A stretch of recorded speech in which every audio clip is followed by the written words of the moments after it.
Señoritas y jóvenes estudiantes de cuarto A y cuarto B, con este tema titulado Síntesis de los géneros literarios, iniciamos esta segunda etapa de estudios deseándoles éxitos. Los géneros literarios se dividen en tres grandes grupos: el lírico, el narrativo y el dramático. Género lírico.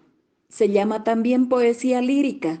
Reúne las obras que expresan en prosa o en verso los sentimientos, estados de ánimo, gustos del poeta, es decir, su intimidad. El género lírico se produce en verso y en prosa. Cuando se escribe en prosa se llama prosa poética. Género narrativo. Reúne las obras donde la figura del narrador relata una historia, la cual se desarrolla alrededor de personajes y acontecimientos que suceden en un tiempo y espacio determinados. Este género narrativo es bastante amplio. Se divide en 7 grupos, 7 clases. Tenemos aquí las narraciones épicas. A estas narraciones corresponden los poemas épicos. Luego tenemos las fábulas. Es una narración literaria generalmente breve y en verso, de la que se desprende una moraleja. Suelen tener como protagonistas a animales. Leyendas. La narración de hechos fabulosos o imaginarios que se transmite de generación en generación. La diferencia con el cuento es que los hechos del cuento no siempre se pueden creer, mientras que los de la leyenda se creen. Cuentos. El cuento es una narración breve de hechos reales o imaginarios. El cuento desarrolla un solo tema con pocos personajes y pocos lugares. El cuento se divide en 3 clases. Están los cuentos realistas, fantásticos y psicológicos.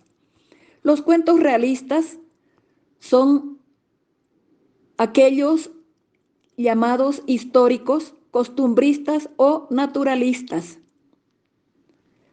Fantásticos son aquellos cuentos de fantasía, como los cuentos de hadas, cuentos de ciencia ficción, cuentos de terror, cuentos humorísticos, irónicos y cuentos policiales. Psicológicos, en base a la corriente de la conciencia. Pasamos a las novelas. Es una obra literaria de cierta extensión, escrita en prosa. Generalmente es extensa la novela, en la que se narra una historia o un suceso en gran medida inventados.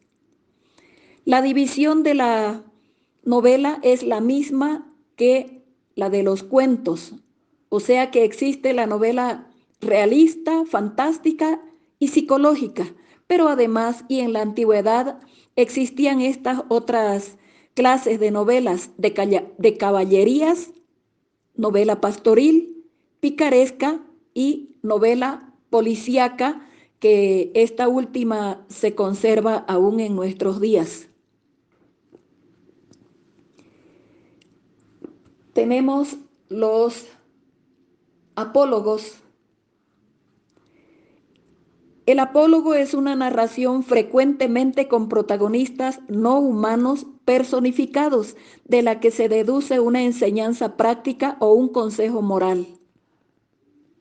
Y por último tenemos el género menor, al que pertenecen los ensayos, el periodismo, biografías, autobiografías, diario, cartas, crónicas y memorias.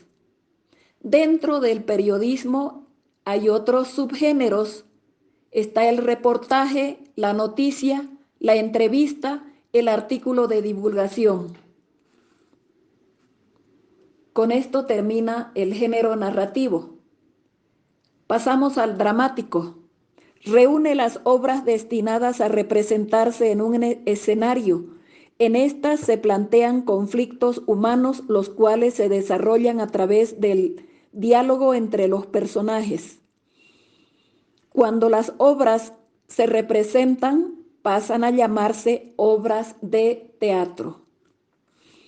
El género dramático se divide en tragedia, comedia y drama. La tragedia es una obra dramática en verso o en prosa que presenta un conflicto fatal conmovedor y tiene un final desdichado o funesto. La comedia es una obra dramática en cuya acción predominan los aspectos amables o humorísticos y que tiene un final feliz. El drama es una obra literaria compuesta para ser representada que se desarrolla a través del diálogo directo de los personajes.